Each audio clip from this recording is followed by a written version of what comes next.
তিনটে নিউজ দেখেন। একটা বিএনপি নির্বাচন নিয়ে ঈদের পরে আন্দোলনের কৌশল যেন প্রফেসর ইউনূসকে চাপে রাখা যায়। ইন্ডিয়ার বক্তব্যে বাংলাদেশে অন্তর্ভুক্তিমূলক নির্বাচনের মধ্যে দিয়া সব বিষয়ের নিষ্পত্তি চায় ভারত, যেন বাংলাদেশ ভারতের একটা প্রদেশ। আর ওয়াকারের ডিসেম্বরের মধ্যে নির্বাচন হওয়া উচিত। মিল দেখতে পান? হ্যাঁ, মিল হচ্ছে এদের মধ্যে একটা কমন জিনিস, ডিসেম্বরের মধ্যেই নির্বাচন। আমি বলছি ওয়াকার, বিএনপি, আওয়ামী লীগ আর ইন্ডিয়া, এই চারটা মিলে একটা ঐক্য হয়েছে। এই ঐক্যের লক্ষ্য হচ্ছে প্রফেসর ইউনূসকে তাড়ানো, ভাগানো তাড়াতাড়ি। এতে চার পক্ষেরই লাভ। রাষ্ট্রটায় কোনো সংস্কার হবে না, যা আগে ছিল তাই থাকবে, ঘুরে মাগুর চ্যাং। আর্মির জেনারেলরা যে আকাম করছে, গুম খুনে যুক্ত ছিল, সেটার বিচার হবে না। জুলাই আগস্ট বিপ্লবে ওয়াকারের আর্মি গুলি করে মানুষ মারিছে। গতকালই নেত্র নিউজে একটা রিপোর্ট আসছে, 5ই আগস্ট সকালে আর্মি টার্গেট কইরা মাথায় গুলি কইরা মানুষ মারছে, টার্গেট কইরা, বিনা উস্কানিতে। এই যে এটা দেখে নিয়েন, খুব ভালো রিপোর্ট করছে এটা। এগুলার বিচার যেন না হয়, এইটা ওয়াকার চায়। যারা গুম খুনে যুক্ত ছিল তাদের যেন বিচার না হয়, বিডিআর হত্যাকাণ্ডের যেন বিচার না হয়। শুনেন তার মুখেই। এই বর্বরতা কোনো সেনা সদস্য করেনি, সম্পূর্ণটাই তদানীন্তন বিজিবি সদস্য দ্বারা সংঘটিত। Full stop. এখানে কোনো ইফ এবং বাট নাই। এই ওয়াকারের নেতৃত্বেই প্রাণঘাতী অস্ত্র দিয়া বিক্ষোভকারীদের গুলি করে মারা হয়েছে। আয়নাঘর ভিজিট করতে বাধা দিছে প্রফেসর ইউনূসকে। নিজে গেছে ভিজিট করতে, ওই গেছে ভিজিট করতে। ওর আর্মি অফিসাররা তো এই কাজ করেছে, ওই গেছে, যায় নাই। হাসনাতকে ডাইকা হুমকি দিছে, পরিশুদ্ধ আওয়ামী লীগ আনবে। ইন্ডিয়া সিকুট দিছে ইনক্লুসিভ নির্বাচন করে। ওয়াকার এরপর থেকে কে হুয়া করে সিকুট দিচ্ছে ইনক্লুসিভ নির্বাচন করে। এই ঐক্যে বিএনপির কি লাভ? সে আর একটা আওয়ামী লীগ হয়ে উঠতে পারবে, ফ্রি স্টাইলে লুটপাট করবে, ভোটার ছাড়া নির্বাচন করবে, গুম খুন শুরু করবে। করছিল তো 2 কোটি নাকি ভোটার, না 1.5 না 2 কোটি ভোটার, ভুয়া ভোটার তালিকা করছিল। ক্রসফায়ার করবে, ক্রসফায়ার তো শুরু করছিল বিএনপি, জানেন তো। এটা নিয়ে আসি চেয়ারটা এপিসোড কইরা। আওয়ামী লীগের লাভ, তার বিচার হবে না। এত জুলুম চালানোর পরে যে দলটা নিশ্চিন্ন হয়ে যাওয়ার কথা ছিল, সে আবার ফিরে আসবে রাজনীতিতে। 75-এর পরে ফিরে আসিছে যেভাবে, সেভাবে। আর ইন্ডিয়া, হাসিনা যা দিছে, যা ইন্ডিয়া সারা জীবন মনে রাখবে, সেটা অব্যাহত থাকবে। সে নদী শুকাবে, সীমান্তে বাংলাদেশি নাগরিক মারবে, বাংলাদেশের বাজারে তার পণ্য বেচবে, ভোমা ভোমা পেঁয়াজ খাওয়াবে 300 টাকা কেজিতে। তারপরে বলবে তোমাদের রান্নাঘরে চলে না আমাদের খাবার ছাড়া, আমরাই তো তোমাদের খাওয়ায় বাঁচায় রাখতেছি। রোগী ধরে নিয়ে যাবে ইন্ডিয়ায়। তারপরে বলবে আমাদের এখানে না আসলে তোমাদের গতি কি? চিকিৎসাই তো হবি না তোকে। বাংলাদেশের চাকরির বাজারে সব টপ পজিশন গুলো নিয়ে নেবে। আর কি ট্রানজিট নেবে বাংলাদেশের মধ্যে দিয়া। এই তো প্রফেসর ইউনূস অসংখ্যবার বলছে ডিসেম্বর থেকে জুনের মধ্যে নির্বাচন দিবে। এই সময়টা লাগবে তার সংস্কার করতে। এটা সহ্য হতেছে না। কারণ সংস্কার করলে তো সেই রাষ্ট্রে যথেচ্ছাচার চালানো যাবে না, ভারতীয় আধিপত্য চালানো যাবে না, লুটপাট চালানো যাবে না, আয়না ঘর বানানো যাবে না। এই সংস্কার কেন দরকার, একটু বুঝে দেখি, আসেন। রাষ্ট্র কিছু প্রতিষ্ঠানের মিলিত শক্তি। একটা বিল্ডিং যেমন থামের উপরে খাড়ায় থাকে না, রাষ্ট্র দাঁড়ায় থাকে ইনস্টিটিউটের উপরে।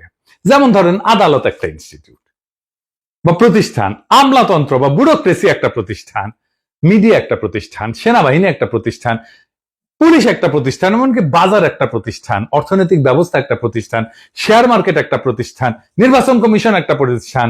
এগুলো কিসের উপরে টিকে থাকে, কার্যকর থাকে কিভাবে?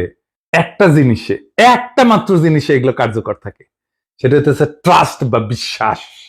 আপনার আদালতের উপরে বিশ্বাস থাকতে হবে যে আপনি ওখানে যে ন্যায় বিচার পাবেন। পুলিশের কাছে গেলে আপনি নিরাপত্তা পাবেন, বিশ্বাস থাকতে হবে। নির্বাচনে অবাধে ভোট দিতে পারবেন, এই বিশ্বাসটা থাকতে হবে। প্রশাসনের কাছে গেলে বিনা ঘুষে সেবা পাবেন, এই বিশ্বাস থাকতে হবে। আর্মি আমার রাষ্ট্রকে নিরাপত্তা দেবে, এই বিশ্বাসটা থাকতে হবে। সরকারি হাসপাতালে গেলে রোগের সুচিকিৎসা পাবেন, এই বিশ্বাসটা থাকতে হবে। শেয়ার মার্কেটে গেলে নিরাপদে বিনিয়োগ করতে পারবেন, এই বিশ্বাসটা থাকতে হবে।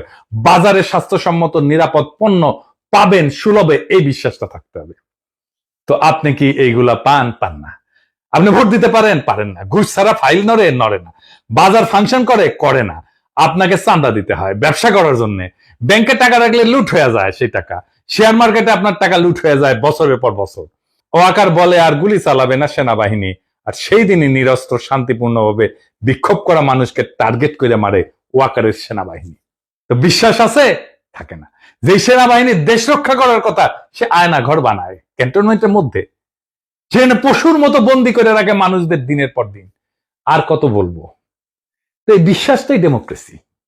শুধু ভোট দেওয়াটা ডেমোক্রেসি না, ভোট ডেমোক্রেসির একটা পার্ট। হাসিনা যে শুধু ভোট দিতে দেয় নাই তা না, সে ইনস্টিটিউট গুলোকে ধ্বংস করছে, ফলে রাষ্ট্র নাই হয়ে গেছে, ভেঙ্গে পড়ছে একেবারে। এইগুলা থেকে বিশ্বাস বা ট্রাস্ট নাই করে দেওয়া হয়েছে। সে বিশ্বাসকে প্রতিস্থাপন করছে কি দিয়া? ভয় দিয়া, টেরর দিয়া। ডেমোক্রেসির মধ্যে বিশ্বাসকে ভয় দিয়া প্রতিস্থাপন কইরা স্বৈরাচার হয়, ফ্যাসিবাদ হয়। আপনি চিন্তা করে দেখেন, আপনার জীবন কাটতো ভয়, সারাক্ষণ ভয়, চাকরির ভয়, সম্পদ হারানোর ভয়, অপমানের ভয়, জেলে যাওয়ার ভয়, গুম হওয়ার ভয়, মাস্তানির শিকার হওয়ার ভয়। প্রফেসর ইউনূসের সরকারের টাইম লাগতেছে কেন সামাল দিতে?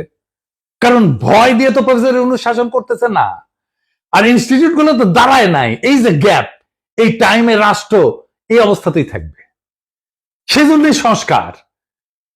এই সংস্কার না হইলে ভয় দিয়ে শাসন করতে হবে, যেই আসুক ক্ষমতায়। তাই বলি যে বিএনপি স্বৈরাচার হয়ে উঠতে হবেই, মাপ নাই যদি রাষ্ট্রের সংস্কার না হয়। এই সংস্কারে বাধা দেওয়ার জন্য ইন্ডিয়া আর বিএনপি উর্দি পড়া মাস্তান নিছে, সে হইতেছে ওয়াকার। ওয়াকার সেই উর্দি পড়া মাস্তান ইন্ডিয়া আর বিএনপির। সে ওয়াকার ইন্ডিয়ার স্বার্থে দেশের রাজনৈতিক গতিমুখ অন্যদিকে ঘুরে দিতেছে। কিভাবে? আমরা জানি ইন্ডিয়া ওয়াকার হাসিনার বোন জামাই। শুধু তাই না, সে একজন ইন্ডিয়া অনুরাগী ব্যক্তি। আওয়ামী লীগকে অন্তর্ভুক্ত করে ভবিষ্যতে জাতীয় সংসদ নির্বাচন সম্পন্ন করার জন্য প্রায় প্রকাশ্যেই বলছে। ওয়াকার নিয়মিত ইন্ডিয়ার সেনাপ্রধানের সাথে কথা বলে তার পরামর্শে কাজ করে। শুনেন ইন্ডিয়ার সেনাপ্রধানের কণ্ঠেই শুনেন। I am in touch with the chief of Bangladesh during the time of when this changeover took place. I was in constant touch with him, and even thereafter in November 24 we had a video conference also. As far as the military cooperation is concerned, is again going up in the same way. Our officers have moved there for the NDC also. There is no let up on that side. When we talk about the relationship we should talk about when there is an elected government. So as of now, the relationship is with the military is well and perfect. এটা ভারতীয় সরকারের পক্ষ থেকে বারংবার দাবি করা হয়েছে। ভারতীয় মিডিয়ায় পালকি শর্মা ওয়াকারকে ভারতপন্থী জেনারেল বলে পরিচয় করায় দিয়েছে। শুনেন। But the army chief is against it. He is seen as a pro-India officer. Fascist হাসিনার পক্ষ অবলম্বন করে সে এই অপরাজনীতি করেই চলতেছে। এর বিপরীতে অন্তর্বর্তীকালীন সরকারের প্রধান উপদেষ্টা ডক্টর মোহাম্মদ ইউনূস কোনো রাজনীতি বুঝেন না বা করেনও না, অথবা করতে পারেন না। কিন্তু বিএনপির বিপরীতে ব্যাপকভাবে তার জনপ্রিয়তা বাড়তেছে। এর কারণ কি? তিনটা কারণ, প্রধান কারণ। প্রথমত, তার সরকার দুর্নীতিমুক্ত। তিনি খুনি হাসিনার আমলে যেভাবে বাংলাদেশকে লুটপাট করে দেউলিয়া করে ফেলা হয়েছে তা শক্ত হাতে বিচার করতে চান। দ্বিতীয়ত, দেশবাসীর সকল মৌলিক মানবিক এবং রাজনৈতিক অধিকার ছিনায় নেওয়ার অপরাধে তিনি ফ্যাসিস্ট হাসিনার আওয়ামী লীগে শক্ত হাতে শাস্তি দিতে চান। 3 নাম্বার, বাংলাদেশ স্বাধীন হওয়ার পরে গত 53 বছর ধরে এদেশের ভাগ্য নিয়ে ইন্ডিয়া যেভাবে সিনেমিনি খেলছে এবং দীর্ঘ 15 বছর ফ্যাসিবাদী দুঃশাসনকে সমর্থন দিয়ে তারা বাংলাদেশকে যেভাবে ভুগাইছে, তাতে তিনি ক্ষুব্ধ এবং ক্রুদ্ধ। দেশবাসীকে বোকা ভাবার কোনো কারণ নাই। মানুষ বোঝে কেন আজ অধ্যাপক মোহাম্মদ ইউনূসকে সমর্থন করতে হবে। অভিন্ন কারণে সশস্ত্র বাহিনীর 95% সদস্য বুঝে এই অন্তর্বর্তীকালীন সরকারের প্রধান উপদেষ্টার পেছনে কেন একজোট হয়ে দাঁড়াইতে হবে। কারণ এটা বাংলাদেশের স্বাধীন অস্তিত্ব এবং সার্বভৌমত্বের প্রশ্ন। স্বাধীন সত্তা নিয়ে ইন্ডিয়ার মুখোমুখি দাঁড়ায় আপন দেশের জনগণের স্বার্থে রাষ্ট্র পরিচালনার বিষয়। আর সেই দেশবাসীরা যখন দাঁড়ায় যায়, তখন জেনারেল ওয়াকার সহ অল্প কিছু কর্মকর্তা ভিন্ন কিছু করার সুযোগ হারায় যায়। গত পরশুদিন বুধবার ঢাকা সেনানিবাসের সেনা প্রাঙ্গণে অফিসার্স অ্যাড্রেসে সেনা প্রধানের দেওয়া বক্তব্য বইলা গণমাধ্যম এবং সামাজিক মাধ্যমে যা প্রচার করা হয়েছে তা বিশ্লেষণ করলে 3টা সত্য উদ্ঘাটিত হয়। কি কি?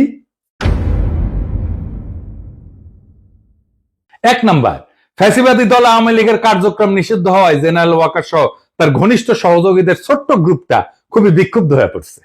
কোনো কারণ না থাকার পরেও এই ক্ষুদ্র গোষ্ঠীটি বিচারের মুখোমুখি হওয়ার ভয়ে বা চাকরি হারানোর ঝুঁকিতে ক্লান্ত, হতাশ এবং কাতর হয়ে পড়ছে। দ্বিতীয়ত, সেই কারণে তারা অন্তর্বর্তীকালীন সরকারের সংস্কার কার্যক্রম, রোহিঙ্গা প্রত্যাবর্ষণের লক্ষ্যে গৃহীত পদক্ষেপ এবং জুলাই ঘোষণা এবং প্রক্লেমেশনকে বাধাগ্রস্ত করার উদ্যোগ নিছে। তৃতীয়ত, সরাসরি জাতীয় স্বার্থের বিরুদ্ধে অবস্থান নিয়ে এই গোষ্ঠীটি শত্রুভাবাপন্ন ইন্ডিয়ার স্বার্থকে অগ্রাধিকার দিচ্ছে। প্রতিবেশী এই দেশটার পক্ষ নিয়ে তাদের এজেন্ট হিসেবে বাংলাদেশ বিরোধী কার্যক্রমে লিপ্ত জনধিকৃত ফ্যাসিস্ট দলটিকে সঙ্গে নিয়ে সকল দলের অংশগ্রহণের মধ্য দিয়া অন্তর্ভুক্তিমূলক জাতীয় সংসদ নির্বাচনের তত্ত্ব হাজির কইরা প্রধান উপদেষ্টার উপর চাপ সৃষ্টি করতেছে। জাতীয় স্বার্থ বিরোধী অন্তর্ঘাতমূলক অপকর্মে জড়িত জেনারেল ওয়াকার চক্র ইন্ডিয়ার পাশাপাশি বিএনপিকে তাদের সাথে যুক্ত করতে পারছে। লক্ষ্য করলে দেখবেন, একদিকে ইন্ডিয়া একের পর এক বাংলাদেশের স্বার্থ বিরোধী নানান ব্যবস্থা নিচ্ছে, অন্যদিকে বিএনপি দেশব্যাপী অস্থিতিশীলতা সৃষ্টি করার লক্ষ্যে লাগাতার ভাবে নানা ক্ষতিকর কর্মসূচি দিয়ে যাচ্ছে। সেনাপ্রধান, ইন্ডিয়া এবং বিএনপির মধ্যে আজ যে রাজনৈতিক সমঝোতা গড়ে উঠছে, এইটা তার ইঙ্গিত বা প্রমাণ। শুধু তাই না, দেশবাসী বিস্ময়ের সঙ্গে লক্ষ্য করতেছে মাঝে মধ্যেই জেনারেল ওয়াকার চাকরিজীবী হিসেবে তার সরকারি চাকরির কাজের সীমানা অতিক্রম করে রাজনীতি নিয়ে বিতর্কিত মন্তব্য করে যাচ্ছে।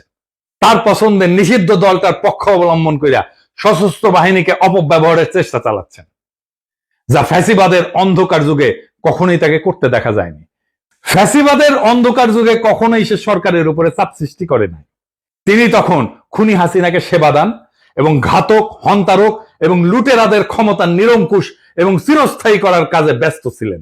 বিগত মাসগুলোতে ইন্ডিয়ার পত্রপত্রিকায় বাংলাদেশের রাজনৈতিক পরিস্থিতির ব্যাপারে যে সমস্ত বৈরী সংবাদ বিশ্লেষণ প্রকাশিত হয়েছে, এর অনেক কিছুই গত বুধবার সেনাবাহিনী প্রধানের কণ্ঠে উচ্চারিত হয়েছে। এতে বাংলাদেশ রাষ্ট্র, অন্তর্বর্তীকালীন সরকার এবং জুলাই গণ অভ্যুত্থানের প্রতি তার আনুগত্য নিয়ে দেশবাসীর মনে গভীর প্রশ্ন সৃষ্টি হয়েছে। এতে আমরা শঙ্কিত, হতাশ এবং বিক্ষুব্ধ। উদ্ভূত পরিস্থিতিতে আমরা অন্তর্বর্তীকালীন সরকারের প্রধান উপদেষ্টা অধ্যাপক মোহাম্মদ ইউনূসের কাছে দাবি জানাচ্ছি, গত বুধবার সেনা কর্মকর্তাদের উদ্দেশ্যে দেওয়া সেনা প্রধান জেনারেল ওয়াকারুজ্জামানের বক্তব্য অতি সত্বর রেডিও, টেলিভিশন সহ গণমাধ্যমে প্রকাশ করুন। অফিসারদের উদ্দেশ্যে দেওয়া বক্তৃতায় তিনি কি বার্তা দিচ্ছেন এবং কোন প্রশ্নের কি জবাবে কি বলছেন, এর ধারণকৃত বিবরণ, রেকর্ডেড অ্যাকাউন্ট দেশবাসী শুনতে চায়। আর আপনারা জানেন, প্রফেসর ইউনূস বিএনপির চাপ আর ওয়াকারের বেদ্যুপিতে পদত্যাগের সিদ্ধান্ত নিয়েছেন। এর দায় ওয়াকার এবং বিএনপির। এখন করণীয় কি? ওয়াকার আর বিএনপিকে আমি একটা থিওরিটিক্যাল অবস্থার কথা বলি। প্রফেসর ইউনূস যদি জাতির উদ্দেশ্যে ভাষণ দেন আর ওইখানে যদি বলেন আমি একটা ভালো নির্বাচন দিতে চাইছিলাম প্রয়োজনীয় সংস্কারের পরে, আমি তারিখও বলছি, সামনের বছরের জানুয়ারি থেকে জুনের মধ্যে, যেন পরবর্তী সরকার ভালোভাবে দেশ চালাইতে পারে, সংস্কারটা সম্পূর্ণ হয়, রাষ্ট্রটা গড়ে ওঠে। কিন্তু ভারত সেনাপ্রধান এবং বিএনপি যৌথভাবে ডিসেম্বরের আগেই নির্বাচন চায়। আমি যেহেতু এর আগে করতে পারবো না, নির্বাচন দিতে প্রস্তুত হইতে পারবো না, আমি বিএনপি আর সেনাপ্রধানকে আর একটা তত্ত্বাবধায়ক সরকার গঠন করতে আহ্বান জানাই। আমরা তাদের কাছে ক্ষমতা দিয়া আমাদের কাছে চলে যাব। প্রফেসর ইউনূসের নিয়োগ দেওয়া সবাই যদি একসাথে পদত্যাগ করে চলে যায়, নির্বাচন প্রধান, নির্বাচন কমিশনার, নির্বাচন কমিশনাররা সহ, আপনারা সামলাইতে পারবেন? পাবলিকের মায়ের কিন্তু একটা মাটিতে পড়বে না। এরপর যদি জামাত আর এনসিপি নির্বাচনে না আসে কেমন হবে? নিজেরাই হাসিনা যেরকম হাত মারার নির্বাচন করেছিল ওরকম হাত মারার নির্বাচন করতে হবে। আপনারা ডিসেম্বর কেন, এই মাসে নির্বাচন করে ফেলেন, দেরি হলে লেট হয়ে যাবে। নেন, ক্ষমতা নেন, এতই শখ নেন, নিজেরাই নেন। বাট আমির খসরু মাহমুদের প্রধান উপদেষ্টা বানান, দেখি উই নাকি কয়েক মাসের মধ্যে নির্বাচন করে দেবে, করুক না। মির্জা ফখরুলকে প্রধান নির্বাচন কমিশনার বানিয়ে দেন। একটা ভাঙা রাষ্ট্রকে গুছাইতে সময় লাগে, আর সেই সময়টা দিতেই চায় না যারা ভাঙার কারিগর। ওয়াকার, ইন্ডিয়া, বিএনপি, আওয়ামী লীগ চারজনে মিলা একটা অশুভ ঐক্য তৈরি করছে, যাতে রাষ্ট্রটা আর কখনো ঠিক না হয়, বিচার না হয়, সংস্কার না হয়, ইনস্টিটিউশন না দাঁড়ায়। ভয়টা থেকেই যায়, কারণ ভয় থাকলেই তারা শাসন করতে পারবে। কিন্তু ভয় আর বিশ্বাস, এই দুয়ের মধ্যে বেছে নিতে হবে বাংলাদেশকে, আমরা কোনটা চাই। প্রফেসর ইউনূস ভয় দিয়ে শাসন করতে চায় না, তাই তিনি বলছেন সংস্কার ছাড়া নির্বাচন মানে প্রতারণা। অথচ ওয়াকাররা বলতেছে ডিসেম্বরেই ভোট করো। কেন? কারণ জনগণ যদি একটু সময় পায়, যদি ইনস্টিটিউট দাঁড়ায় যায়, যদি মানুষ বুঝে পেলে তার অধিকার কি, তাহলে আর ভয় দিয়ে শাসন করা যাবে না। ওইখানেই তাদের ভয়। এই নির্বাচন মানে আরেকটা স্পিড ব্রেকার, যাতে ট্রাস্ট বা বিশ্বাস তৈরির কাজ থেমে যায়, জনগণের ক্ষমতা না বাড়ে। তাই বলছি, এখনই সময় তাদের এই অশুভ ঐক্যের বিরুদ্ধে জনগণের ঐক্য গড়ার। বিএনপি, আওয়ামী লীগ, ওয়াকার আর ভারতের এই অশুভ ঐক্য ভেঙে দিতে হবে। প্রফেসর ইউনূসকে সময় না দিলে এই রাষ্ট্রে শুধু সরকার বদলাবে, শাসন বদলাবে না, শুধু মুখ বদলাবে, হিংসা আর লুটপাটের কাঠামো থাকবে আগের মতোই। তাই প্রশ্ন একটাই, আপনি কি ভয় দিয়ে শাসিত হতে চান নাকি বিশ্বাসের উপরে দাঁড়ানো একটা স্বাধীন গণতান্ত্রিক রাষ্ট্র চান? উত্তর শুধু আপনার না, পুরো জাতির। এবং যদি জাতি ঠিক করে, তবে এই ডিসেম্বর তাদের ডিসেম্বর হবে না, আমাদের হবে। ইনকিলাব জিন্দাবাদ।